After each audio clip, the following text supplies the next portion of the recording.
فأنا ناصح لإخواني بالصدع بالحق تبيض وجوههم. السكوت في مسألة الحزبية يضرها، فاصدع بما تؤمر وأعرض عن المشركين. سلامي على دماج ورجالها والشيخ يحيى ودار العلم يا سعد بانيها. Bismillahirrahmanirrahim.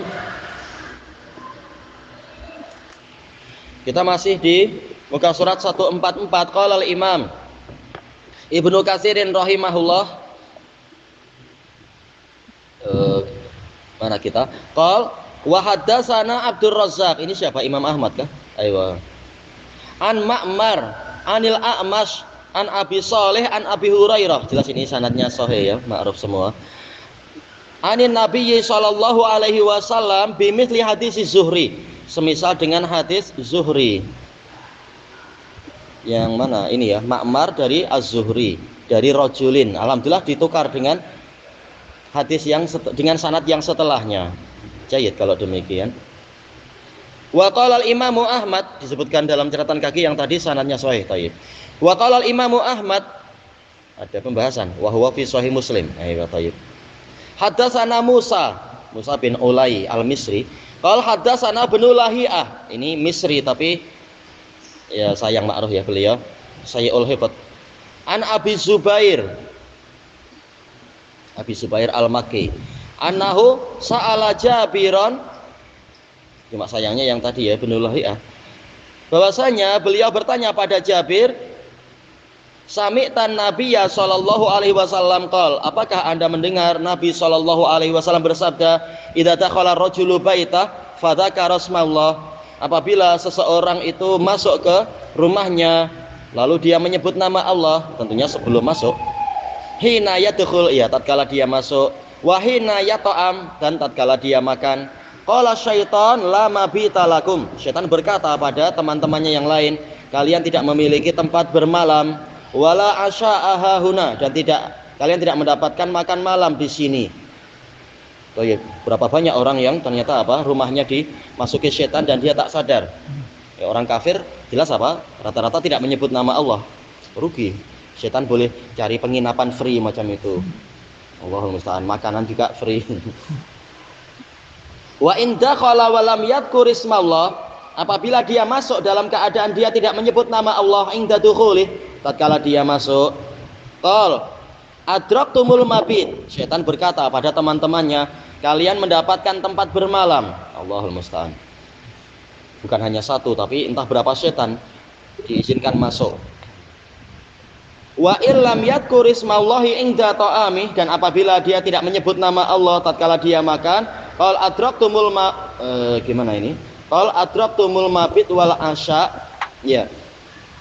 Kalau dia tatkala makan tidak menyebut nama Allah, maka setan mengatakan pada teman-temannya, kalian mendapatkan tempat bermalam dan makan malam. Baik, apakah Anda mendengar Nabi mengatakan ini semua? Qala na'am. Ya. Baik.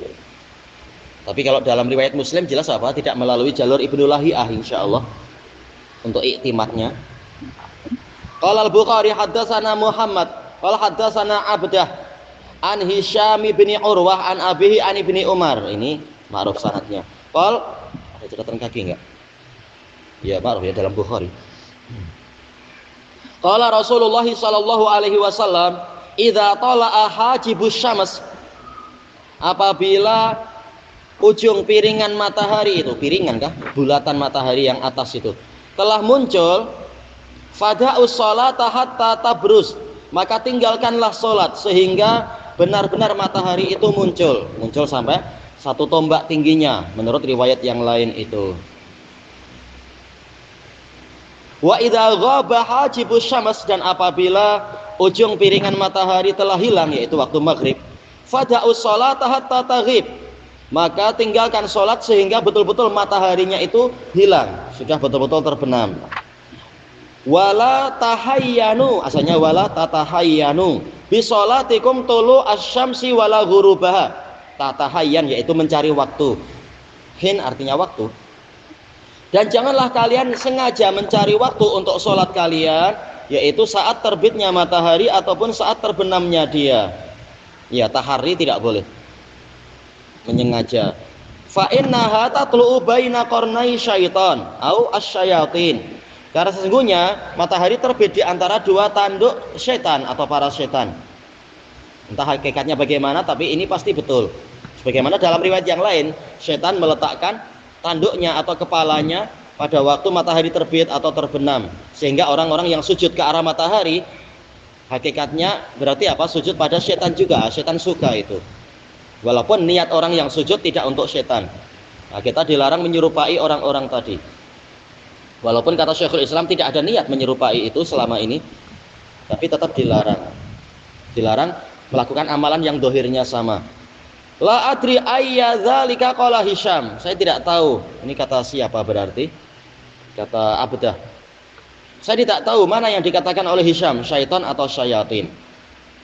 Wa qala al-Bukhari. Ini juga yang tadi juga diriwayatkan oleh Muslim dan Nasa'i dan wa fil kubra. Tak tahu apakah Nasa'i juga fil kubra. Wa qala al-Bukhari haddatsana Abdullah bin Maslamah ibni Qa'nab al-Qa'nabi an Malik an Abdullah bin Dinar. Setara dengan saudaranya ya, Amr bin Dinar. Baik, sama-sama menjadi guru dari siapa itu? Sufyan bin Uyainah. Ani bin Umar qala raaitu Rasulullah sallallahu alaihi wasallam yushiru ilal masyriq. Saya melihat Rasulullah sallallahu alaihi wasallam menunjuk ke arah timur. Faqal ha innal fitnata ha huna. Di sana, di arah sana, fitnah itu di sana. Dalam riwayat yang lain menunjuk ke arah rumah Aisyah. Lalu orang-orang Syiah mengatakan, nah itu memang fitnah. Bukan maksudnya rumah Aisyah, tapi arah timur. Cuma kebetulan aja di dalam masjid atau di mana Rasulullah kebetulan jarinya memang kena rumahnya Aisyah lebih dahulu. Jelas rumah Aisyah rumah Nabi juga. Tapi bukan itu yang dimaksudkan. Innal fitnata hahuna. Sesungguhnya fitnah itu di sana, dari arah timur. Makanya dalam riwayat yang lain Najd maksudnya adalah Najdul Iraq, bukan Najd yang di Mamlakah itu. Makanya dalam hadis yang lain apa? Badiatul Iraq. Tidak seperti yang dikatakan oleh orang-orang Khawarij. Memang apa? Kerajaan Saudi, orang-orang Najd ini adalah fitnah. Bukan itu. Maksudnya bukan yang itu, tapi yang di Irak sana. Kenapa? Disebutkan oleh para ulama banyak sekali berbagai firqah itu dari Irak, seperti Ma'bad al-Juhani dari Basrah, Irak juga. Demikian pula Muqatil bin Sulaiman itu dari Irak.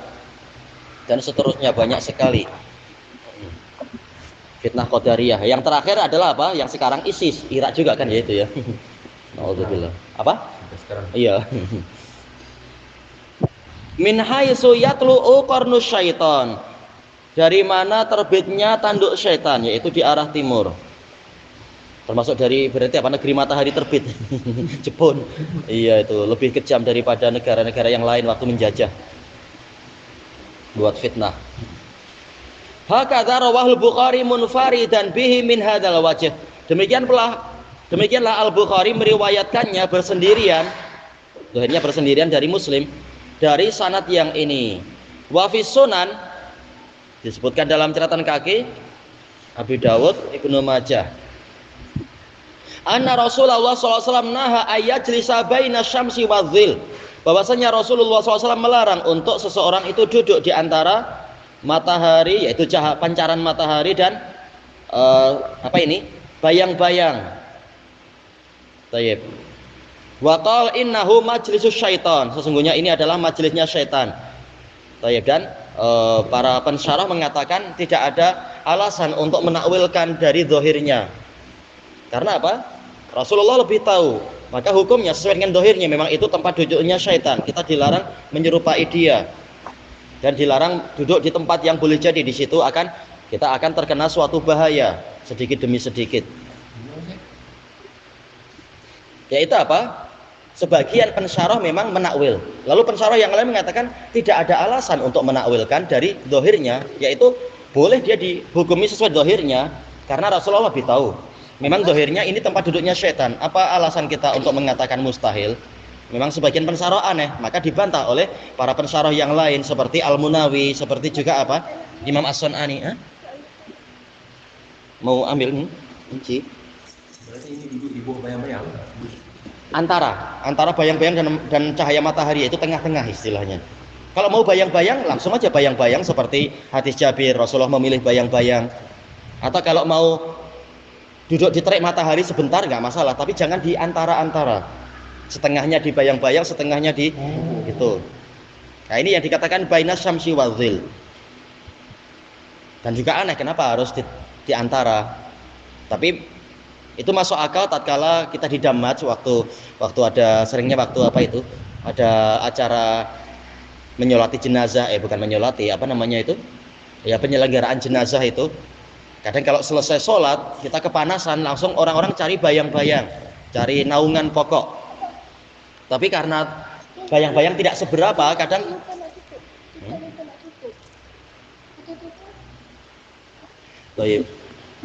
karena bayang-bayang kurang, sementara orang beribu-ribu, kadang ada yang hanya dapat setengah, itu orang langsung mengatakan jangan cari yang lain coba.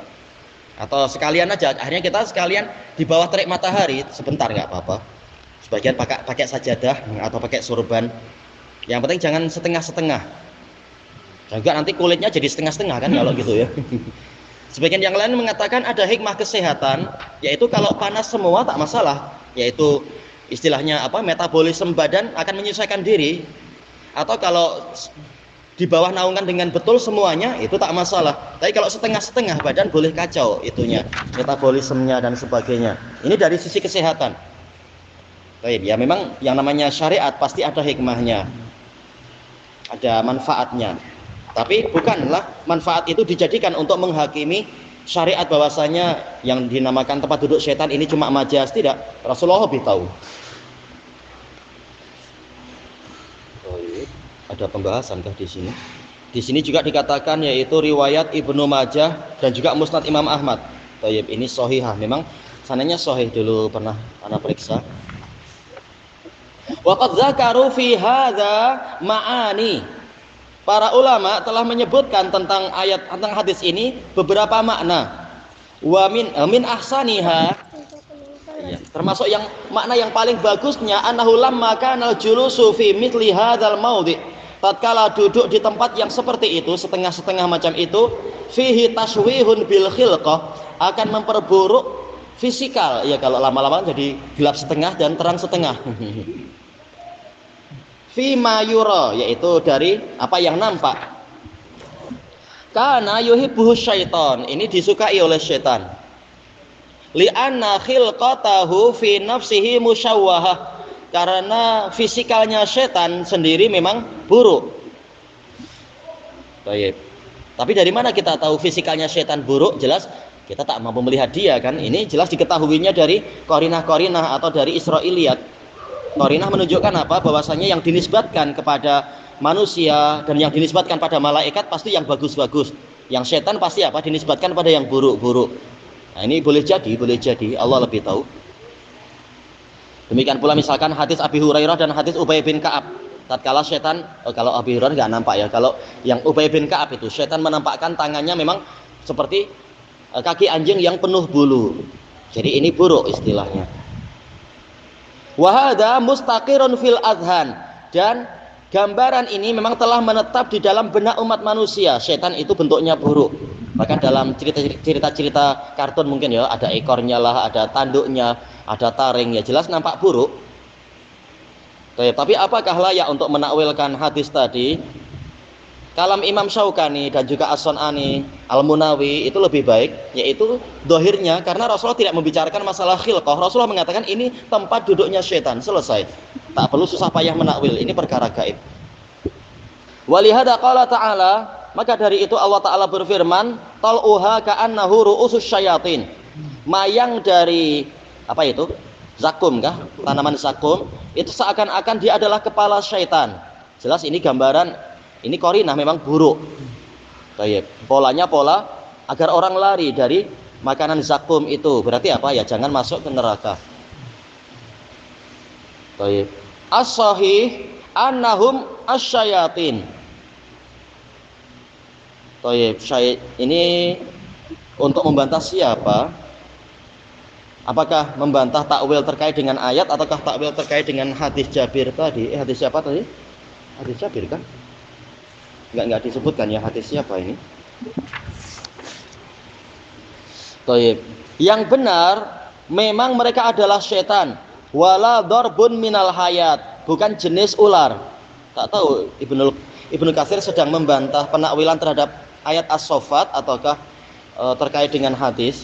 Mungkin ayat As-Saffat sebagian menakwilkan bentuk kepalanya seperti kepala setan, ada yang mengatakan seperti kepala ular. Mungkin. Cuma ana tak ingat di dalam tafsir itu tentang itu. Kepala setan di sini ada yang menakwilkan kepala ular mungkin. Dan untuk apa ditakwilkan? Aneh ya. Untuk apa ditakwilkan? Allah mengatakan kepala setan selesai. Untuk apa ditakwilkan? Yaitu jenis ular. Tak perlu memang. Kama za'amahu man za'amahu minal mufassirin. Ya, terkait dengan ayat As-Saffat berarti. Sebagaimana yang dinyatakan oleh sebagian ahli tafsir. Padahal semuanya tak ada yang pernah masuk neraka melihat zakum. Dari mana dia tahu yang seperti itu? Memang tak perlu ditakwil. Setan-setan selesai. Wallahu a'lam. Fa innan nufusa maghruzun fiha qubhus syayatin, karena jiwa-jiwa manusia memang telah ditanamkan di dalamnya bahwasanya setan itu buruk, yaitu ma'ruf. Makanya jadi bahan cacian kan. Kalau yang buruk-buruk langsung orang mencaci, kamu macam setan atau apalah. Baik. Wa husnu khalqil malaikah, dan bagusnya fisikal para malaikat. Wa illam yushahidu, walaupun mereka belum menyaksikan yang ini ataupun yang itu.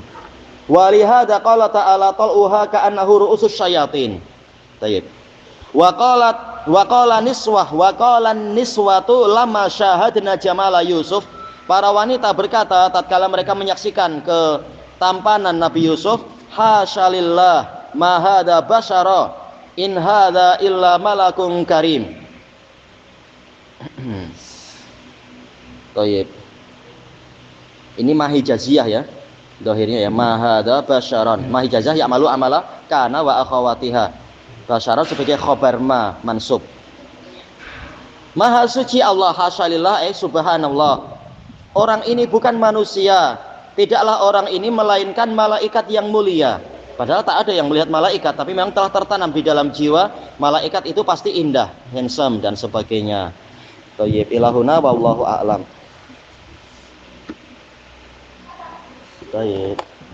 Salam. Solat di antara hari baru naik depan hari nak ulang tu. Tadi Abu Fadil kata menyengaja. Kalau kita solat lain tidak ada apa-apa. Kalau solatnya dzabatul asbab tidak mengapa karena orangnya tidak tahari. Dan ini pendapat Syafi'iyah, Hanabilah dan Malikiyah. Baik, tidak mengapa. Adapun kalau pendapat Hanafiyah mengatakan ini sudah mansukh. Yang betul tidak mansukh, tetapi apa? Yang terlarang itu yang sholat yang mutlaqah, tidak ada sebab apa-apa sholat itu boleh, tapi jangan di 5 waktu itu. Semuanya kalau dihitung memang 5 waktu. Tapi kalau dzabatul asbab boleh karena dalil banyak sekali yang menunjukkan mutlak. Mutlak yaitu kemutlakannya tidak terkhususkan. Seperti misalkan sabda Rasulullah SAW, ya Bani Abdi Manaf, apa itu? La yamna'anna la tamna'u syakhsan yusalli ingdal baiti ayyan kana lailan wa nahara. Wahai Bani Abdi Manaf, jangan kalian melarang seseorang sholat di sekitar Baitullah di waktu manapun, pagi ataupun siang. Menunjukkan sholat yang terkait dengan sebab, mungkin apa? Terkait dengan rakaat tawaf ataupun yang lain-lain. Ini memang dia bersifat mutlak, tidak ada perkecualian sama sekali. Demikian pula yang tahiyatul masjid. Apa itu? Fala yajlis hatta yarka' rak'atain. Jangan dia duduk sampai sehingga dia sholat 2 rakaat. Dan seterusnya dalil-dalil banyak sekali seperti persetujuan Nabi kepada Bilal tentang sholat apa itu? Sholat wudu. Mengatakan tidaklah saya berhadas kecuali wudu, dan tidaklah saya berwudu kecuali saya sholat sesuai yang Allah Ta'ala tetapkan. Menunjukkan sementara orang tak mampu mengontrol bila dia batal. Menunjukkan di waktu kapanpun. Jadi sholat dzabatul asbab ini boleh. Walaupun di waktu terlarang, karena niatnya bukan karena waktu itu, tapi karena ada sebab-sebab, mungkin istikharah atau yang lainnya. Contoh solat yang tadi ya, solat Mutlaqah? Ya solat mutlaqah yang bebas, terserah mau solat seberapapun. Seperti tatkala Nabi sedang safar, beliau selalu solat. Nah itu solat mutlaqah. Seperti Imam Ahmad yang sehari semalam sholat sunnahnya sampai berapa itu 400 rakaat, seperti Abdul Ghani Al-Maqdasi 600 rakaat, pasti banyak diantaranya adalah mutlaqah. Nah itu kalau di waktu terlarang tak boleh, karena mutlaqah bukan dawatul asbab, bukan yang punya sebab. Wallahu a'lam.